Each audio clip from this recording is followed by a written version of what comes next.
We, unfortunately, as Americans, too many Americans are way too comfortable. And being comfortable is a privilege. It is not a right. And there are way too many Americans who think that being comfortable is a right.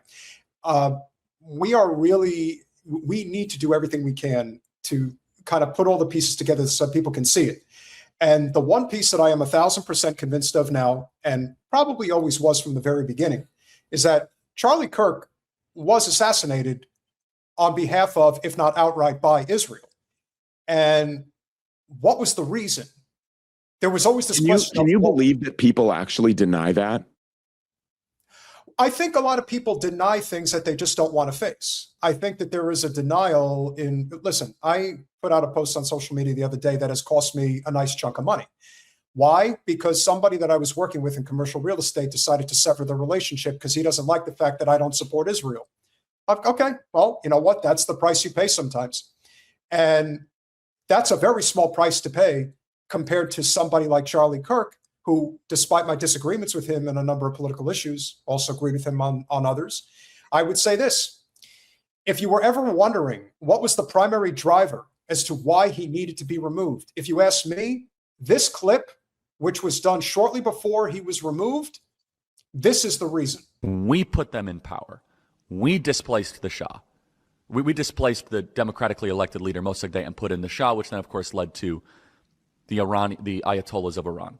And then finally, is a nuclear weapon against Iran a threat to America? Probably. Could be.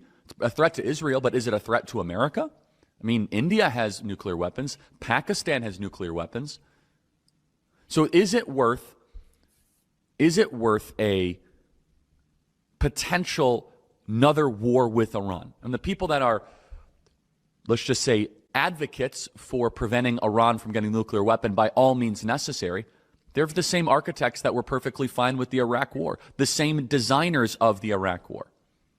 The primary way Iran can hurt this country is by sucking us into another Middle East quagmire, and they know it.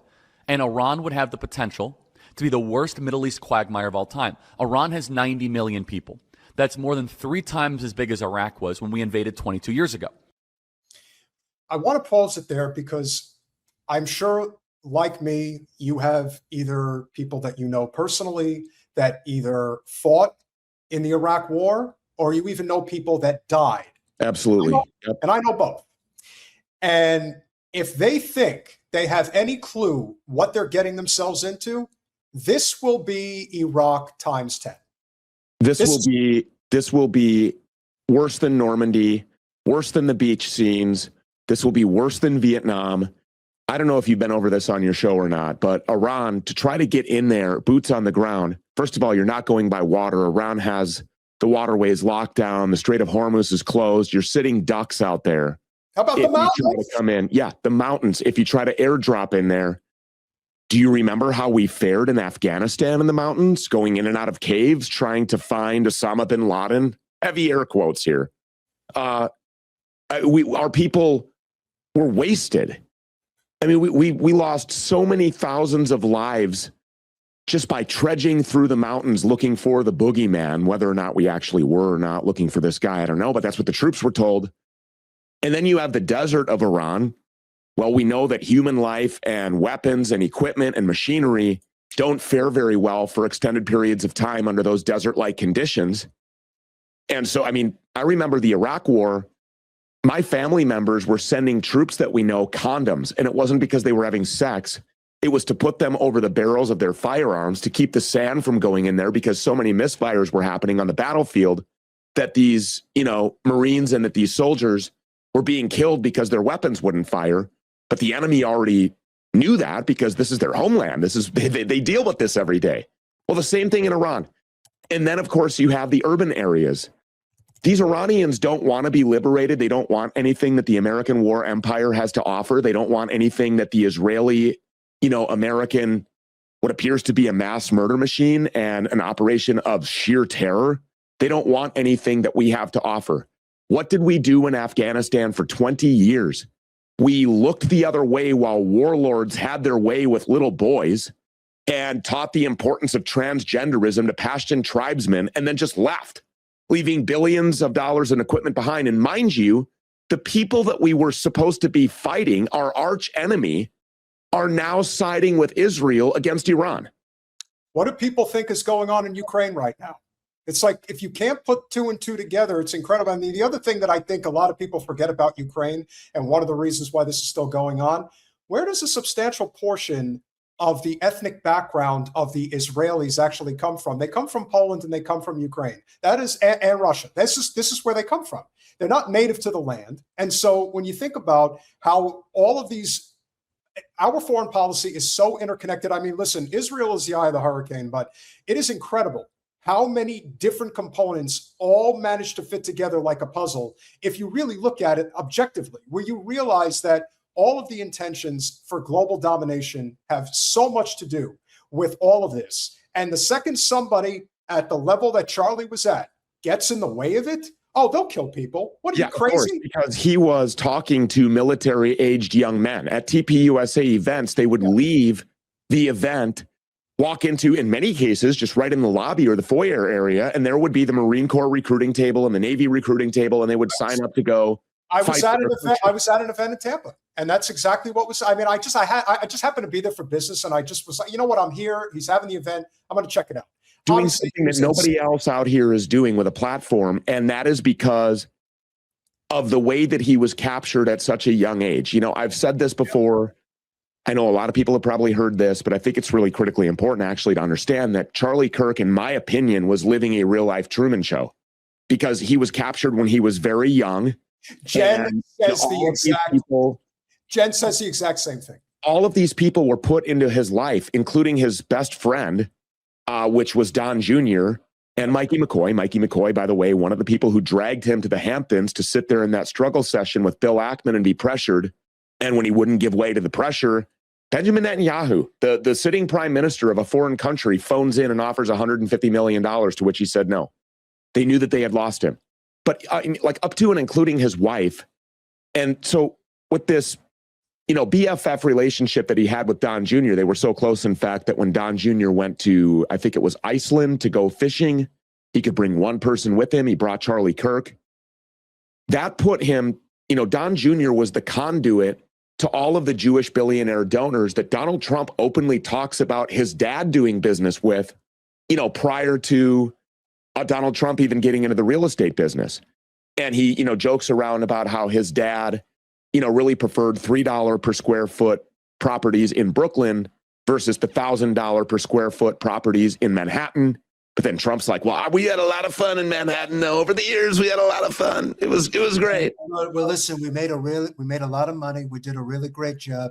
And we did a great thing, and it was huge. It was beautiful. And so, he talked about while he was saying all of those things, he said, my father told me the most powerful lobby in the entire world is the Jewish lobby. And then Trump went on to say that, and now sadly it's not, and it needs to be again. And unfortunately, so much of our Congress has become anti-Semitic.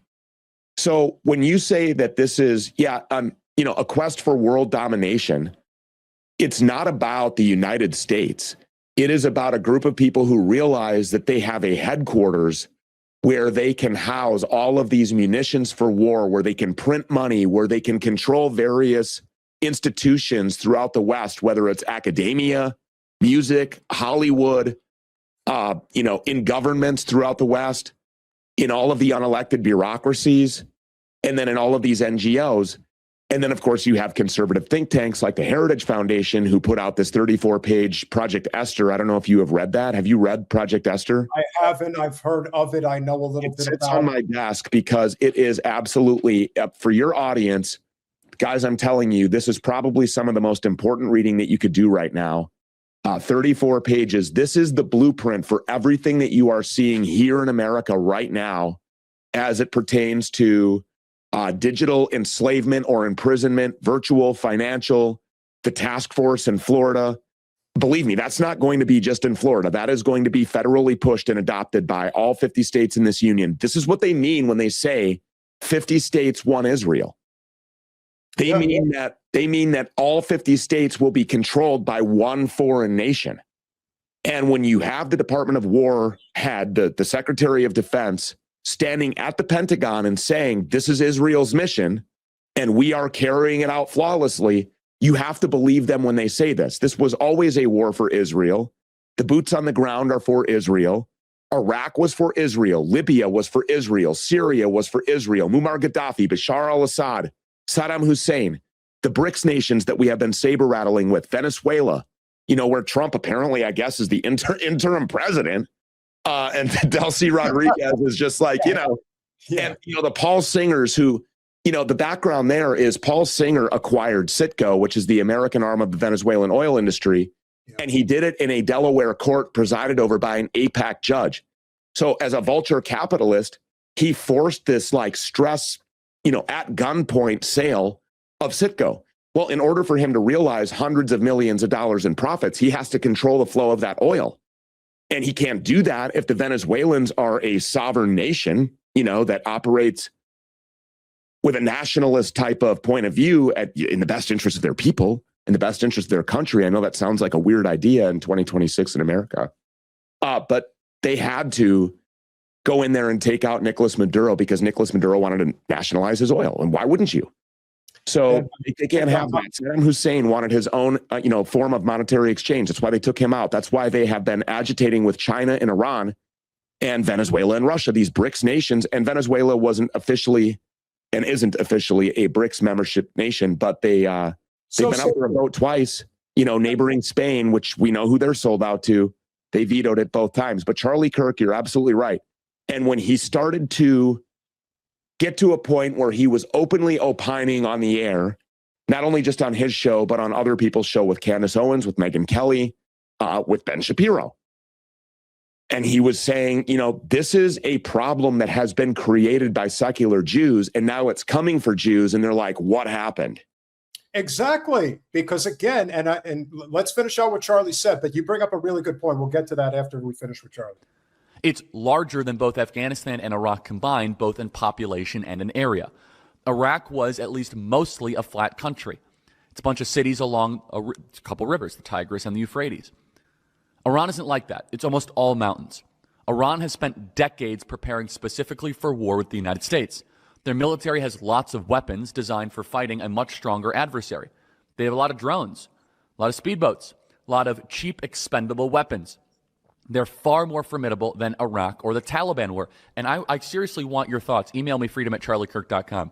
Would you say it's a good idea to use military force to strike potential Iranian nuclear targets? My whole life, I've been told that Iran is getting a bomb. Iran is getting a bomb. Iran is getting a bomb. Iran is getting a nuclear bomb. And yet here in 2025, they do not have a nuclear bomb. So why should we trust the American intelligence without verifying it? Now, the other side of the argument is, Iran is this big threat. Same people that told us that Iraq was a big threat, the same people that told us the Taliban was a big threat. I'll be honest, fine. I mean, I don't like Iran, but the evidence shows that every single one of these people, the last couple of decades, that is pushing for a conflict with Iran has not just failed miserably, has been one of the greatest catastrophes in American foreign policy ever. Thousands of lives needlessly lost for Americans, millions of people displaced, trillions of dollars spent.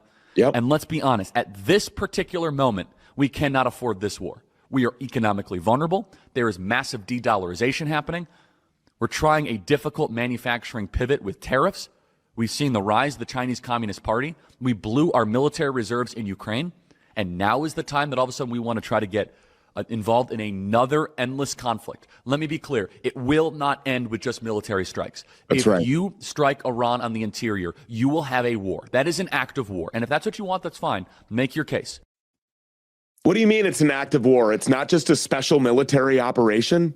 No, we're totally just going to go in and rattle them a little bit, and then they'll totally give up. These are a people that will fight to the death, for the children that we just blew up, in a double tap strike. Whose tactic is that? And that has been confirmed, by the way. There have been many reports now that have confirmed that that was not an Iranian misfire. And that's what Donald Trump said on Air Force One today, that was an Iranian misfire. They're not very good with their, with their munitions. They're not very accurate with their munitions. Well, we are carpet bombing Tehran. We're carpet bombing a heavily populated civilian area. These are the same tactics that were used in Gaza. Iran is the new Gaza, and they won't stop until it looks like that. They will burn the whole world down. And you mentioned the Euphrates. Well, Charlie Kirk did. The Nile to the Euphrates. This is not a conspiracy theory. They wear the patch on their arm. So for everybody who says Greater Israel is a conspiracy theory, it's absolutely not. That's why we're doing this. And that's why BlackRock sits on top of the mineral deposits and all of the, precious metals in Ukraine. That's why they control the Panama Canal. We are literally giving everything, our life, our blood, our treasure, our finances, all of our assets, all of our intelligence. We're giving it all to these people that like to call themselves Israelis, or whoever it is that's inside of the borders of Israel, which I see as just the front lines of the military-industrial complex.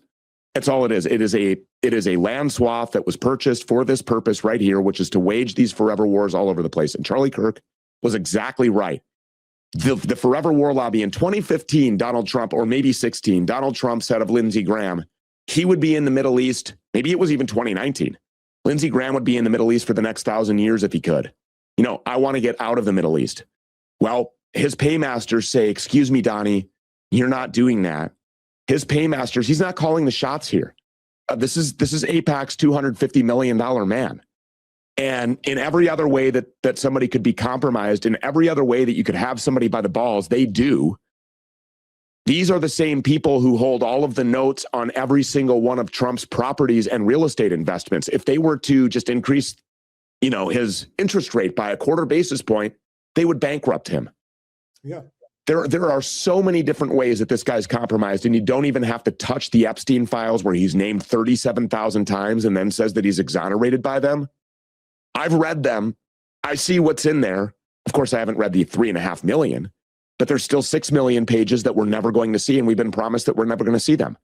And I said that this would be the linchpin, that this would be the thing that would blow up the entire world, that they would set the whole world on fire before they will let us see this. And you know what? Charlie Kirk, we have text messages here, and I don't think that they're anywhere else, but we have an insider at Turning Point who sent us some text messages that they were able to get a hold of. And these messages were in a group chat, and they were from Tyler Boyer to other top rankers at Turning Point USA.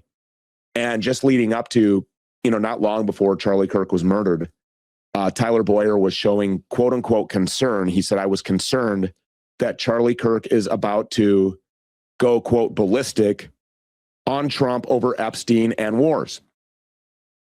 Charlie Kirk went and talked to Donald Trump about this war in Iran and apparently was shouted down and dismissed. I guess Tucker Carlson tried to do the same thing, obviously the same result. And now we're seeing that Lindsey Graham actually went to Israel, which, by the way, he's been there more times than he's been to his own home district in South Carolina. He went back to Israel and sat down with Benjamin Netanyahu and with Israeli intelligence to instruct them on how to basically psyop Trump into striking Iran.